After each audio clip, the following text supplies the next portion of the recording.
Iran மீது வான்வழி தாக்குதல், சமாதான ஒப்பந்தத்தை மீறுகிறதா அமெரிக்கா? மீண்டும் போர் மூடும் அபாயம்.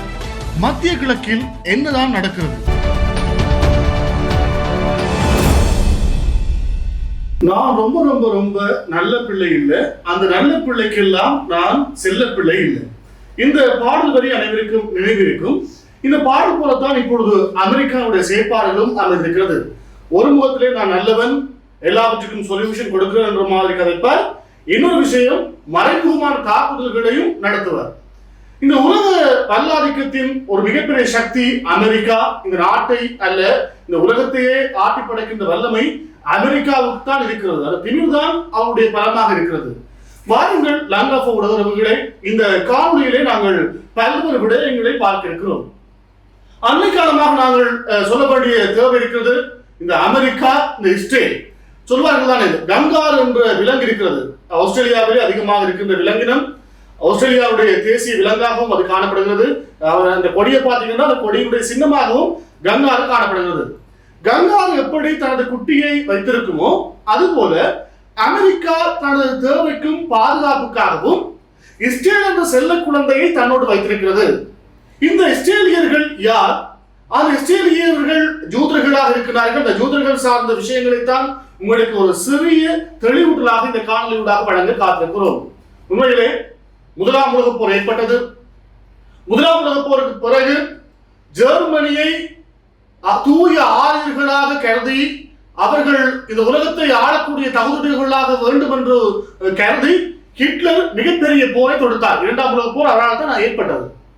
அப்ப அவர் சொன்ன விஷயம் என்னென்றால், முதலாம் உலகப் போரிலே ஜெர்மனி வந்து தோற்கவும் ஜெர்மனிய பொருளாதார வீழ்ச்சியடையவும் ஜூதர்கள் தான் காரணம் என்று அவர் நினைத்தார். இதன் காரணமாக ஜூதர்கள் தான் எங்களுக்கு பரம எதிரி என கருதி ஜூத அழிப்பு திட்டத்தை அவர் கொண்டு வந்தார். நான் நினைக்கிறேன் 1941ஆம் ஆண்டு ஜூத அழிப்பு நடவடிக்கைகளை ஹிட்லர் தலைமையிலான நாசி படைகள் நடத்த ஆரம்பித்தார்கள்.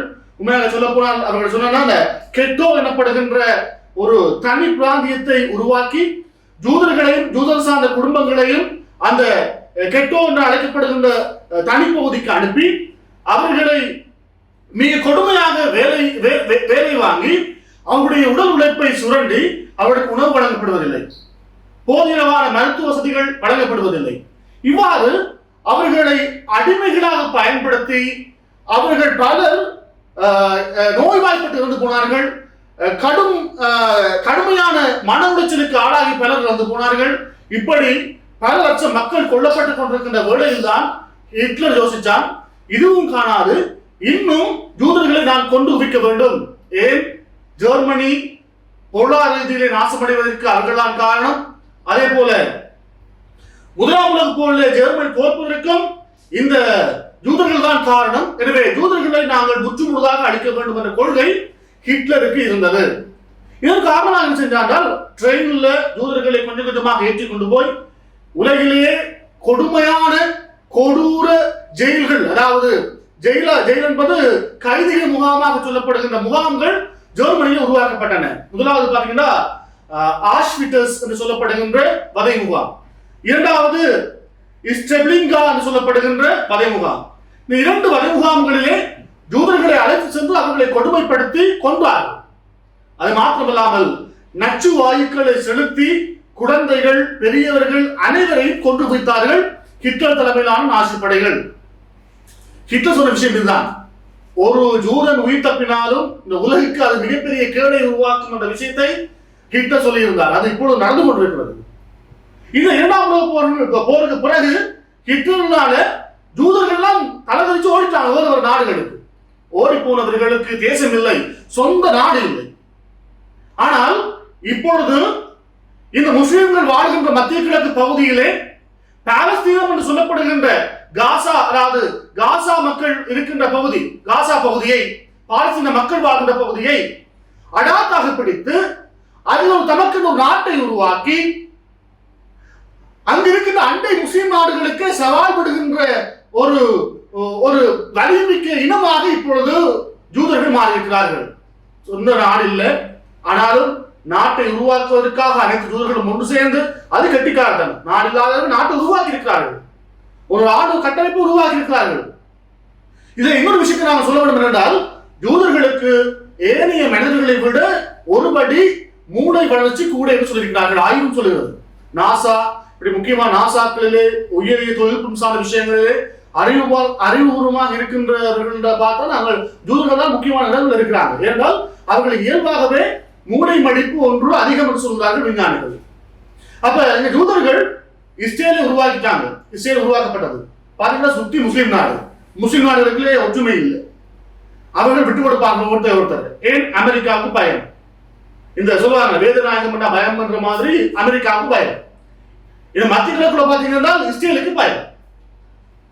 அப்ப இஸ்ரேல் என்ன யோசிக்கிறது என்றால், தனது நிலையை இந்த மத்திய கிழக்கு நிலைப்படுத்த முஸ்லிம் நாடுகளுடைய பங்கு எனக்கு தேவை. எனவே முஸ்லிம் நாடுகளை தன்னுடைய வலையில் வீழ்த்த வேண்டும் என்றதுதான் யாருடைய எண்ணமாக இருக்கிறது? இஸ்ரேலுடைய எண்ணமாக இருக்கிறது. இப்ப பாத்தீங்கன்னா முதல் மத்திய கிழக்கு பகுதிகளில் அமெரிக்காவுடைய தாக்குதல் இடம்பெற்றிருந்தது. ஆரம்ப காலங்களிலிருந்து இந்த தாக்குதல் தொடங்கப்பட்டது. இப்ப ஈரான்ல மட்டும் இல்லை, ஈராக் அண்டை நாடுகளை பாத்தீங்கன்னா ஈராக்கு முதல் அடி விழுந்தது. பிறகு அதுல இருந்து பின்வாங்கிட்டாங்க. இப்ப ஈரான் மீது கை வைத்திருக்கிறார்கள். ஈரான் மீது கை வைக்கப்பட்டு போர் தொடங்கி இரு சாராக மாறி மாறி தமது ராணுவ பலத்தை காட்டினார்கள். பல அமெரிக்க விமானங்கள் சுட்டு வீழ்த்தப்பட்டன. அதே போல ஈரானுடைய முக்கிய தலைவர்கள் கொல்லப்பட்டார்கள். அது மாத்திரமல்லாமல் ஈரானுக்கு சார்பாக இருந்த அண்டை நாடான லெபனான் மீதும் இஸ்ரேல் கோர தாக்குதல்களை மேற்கொண்டது. இப்ப வரைக்கும் தாக்குதல் நடந்து கொண்டிருக்கிறது. லெபனானுக்கு இஸ்ரேல் அடிச்சு கொண்டு தான் இருக்காங்க. பாகிஸ்தானுடைய நடுநிலைமையின் அடிப்படையிலே இரு நாடுகளுக்கும் ஏப்ரல் 8ஆம் தேதி ஒரு சுமூகமான தீர்வு வந்தது. இரு நாடுகளும் போரை விட்டு ஹோர்முஸ் நீரிணை என்கின்ற நீரிணை இருந்தது. அந்த நீரிணை தான் உலக பொருளாதாரத்தை தீர்மானிக்கிற ஒரு ஆணி வேராக நாங்கள் பார்த்தோம். உலக பொருளாதாரத்தினுடைய ஒரு அங்கமாக ஹோர்முஸ் நீரிணையை நாங்கள் பார்த்திருந்தோம். அந்த ஹோர்முஸ் நீரிணை பூட்டப்பட்டதுக்கு பிற்பாடு உலக நாடுகள் யோசிச்சாங்க, எப்படியாவது சமாதான உடன்படிக்கையை இரு நாடுகள் ஈரான் மற்றும் அமெரிக்க நாடுகள் கையெழுத்திட வேண்டும் என்ற கோரிக்கை முன்மொழியப்பட்டன. இதன் அடிப்படையில் தோஹாவில் பாகிஸ்தான் நடுநிலை வகிக்க பேச்சுவார்த்தைகள் இடம்பெற்றன. பல பேச்சுவார்த்தைகள் சக்சஸ் இல்லாமல் போனாலும் கூட இறுதியில் இடம்பெற்ற ஒரு தீர்மானத்தின் அடிப்படையிலே சமாதான உடன்படிக்கை கொண்டு வரப்பட்டது. இப்பொழுது மிக முக்கியமாக நாங்கள் பார்த்தோம், அமெரிக்க ஜனாதிபதி டொனால்ட் ட்ரம்ப், அதே போல அமெரிக்காவுடைய வெளியுறவு செயலர் மதிப்புக்குரிய மார்க்கோ ரூபியோ ஆகியோர் இப்பொழுது போர் முடிவடைந்து விட்டது என்று போன்ற விஷயங்களை கதைத்தார்கள். ஆனால் அந்த கதையெல்லாம் வெறும் கதையாக மாத்திரம் முடிவடைந்திருக்கிறது. ஏனென்றால் நேற்றைய நாள் ஈரானுடைய தெற்கு ஈரான் பகுதியிலே ஏவுகணை தளங்கள் மற்றும் கடற்படை தளங்களை குறிவைத்து அமெரிக்கா வான்வெளி தாக்குதலை மேற்கொண்டுள்ளது. பிபிசியுடைய செய்தியின் அடிப்படையிலே 3 இடங்களில் பாரிய வெடிப்பு சத்தங்கள் கேட்டதாக பிபிசி செய்தி முகமை செய்தி வெளியிட்டிருக்கிறது. அதனுடைய அடிப்படையை வைத்து பார்க்க போனால் மீண்டும் இந்த போர் ஆரம்பித்திருக்கிறதா? இந்த கேள்விக்கெல்லாம் ஈரானுடைய உச்சபட்ச தலைவர் ஆயத்துல்லா முஸ்தபா காமனி ஒரு கருத்தை வெளியிட்டிருக்கின்றார். பிராந்திய அமைதியை நிலைநாட்ட ஒன்றிணையுமாறு, குறிப்பாக அனைத்து இஸ்லாமிய நாடுகளையும் ஒன்றிணையுமாறு அவர் கேட்டிருக்கின்றார். அமெரிக்காவின் அத்துமுறைகளுக்கு இனி பிராந்தியத்தில் இடமில்லை என்றும் அவர் தெளிவாக கூறியிருக்கிறார். இனி உங்களுக்கு இந்த பிராந்தியத்தில் இடமில்லை. சில வேளையில ஈரானுக்கு ஒரு பழக்கம் இருக்கிறது, வாய் வசனங்கள்ல கூட கதைச்சு அடிவாங்குற பழக்கமும் ஈரானுக்கு இருக்கிறது. எனவே எது இருந்தாலும் இந்த ஹோர்முஸ் நீரிணை திறக்கப்பட வேண்டும். மீண்டும் மக்கள் மத்தியிலே ஒரு செழிப்பான வாழ்வில் வர வேண்டும். ஈரான் மக்களும் குறிப்பாக இஸ்ரேல் மக்களும் அண்டை நாடு இருக்கின்ற அமெரிக்கா, குறிப்பாக ஈரான் மக்களும் இஸ்ரேலியர்களும் அமெரிக்கர்களும் அதை அண்டை நாடு வாழ்கின்ற மக்களும் நிம்மதியாக வாழ வேண்டுமானால் இந்த போர் நிறுத்தம் என்பது மிக முக்கியமானதாக இருக்கிறது. எனவே போர் நிறுத்தம் வர வேண்டும், அனைவருடைய வாழ்விலும் இன்பங்கள் பொங்க வேண்டும் என்று கூறி இந்த காணொலியை நாங்கள் நிறைவு செய்கிறோம். மற்றும் ஒரு காணொலியூடாக உங்களை சந்திக்கும் வரை விடைபெற்று செல்கிறேன். நன்றி, வணக்கம். உங்களுக்கு இந்த காணொலி பிடிச்சிருந்தா இந்த காணொலியை ஷேர் பண்ணுங்க. உங்களோட ஆழமான கருத்துக்களை கமெண்ட் பாக்ஸ்ல எங்களுக்கு தாங்க. அதை விட மிக முக்கியமாக சப்ஸ்கிரைப் பண்ணுங்க. கட்டாயமா சப்ஸ்கிரைப் பண்ணாதான் எங்களுக்கு நீங்க எங்களுடைய வீடியோக்களை தொடர்ச்சியாக பார்க்கக்கூடிய மாதிரி இருக்கும். உறவுகளே, பல காணொலிகளை உங்களுக்கு இன்னும் நாங்கள் வழங்க காத்திருக்கிறோம். மிஸ் பண்ணிடாதீங்க. இது போன்ற மேலும் பல முக்கிய சுவாரஸ்யமான செய்திகளை அறிந்து கொள்ள லங்காஃபோ யூடியூப் சேனலை சப்ஸ்கிரைப் பண்ணுங்கள். எமது செய்திகள் உடனடியாக கிடைக்க பெல் பட்டனை அழுத்துங்கள். அத்தோடு எமது செய்திகளை மற்றவர்களும் பார்வையிட ஷேர் செய்யுங்கள். நன்றி.